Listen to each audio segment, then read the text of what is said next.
commençant, les Iroquois représentent environ 100 000 personnes. Ils sont divisés en 25 nations différentes.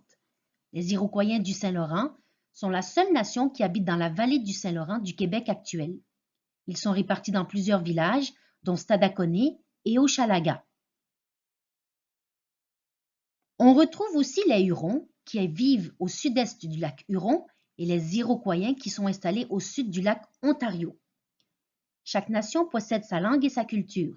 Comme ils sont plus d'une centaine à vivre ensemble dans un même village, cela demande une bonne organisation. Tout d'abord, il y a la famille iroquoienne. Elle se compose du père, de la mère ainsi que des enfants.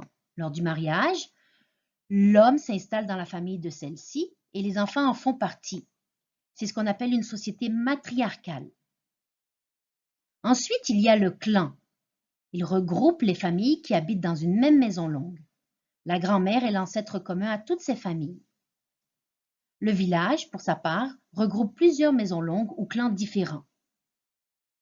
Finalement, il y a la nation. Celle-ci regroupe plusieurs villages qui a sa propre langue et sa propre culture.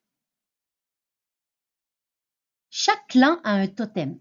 C'est un animal, par exemple comme l'ours, la tortue, le loup ou le castor.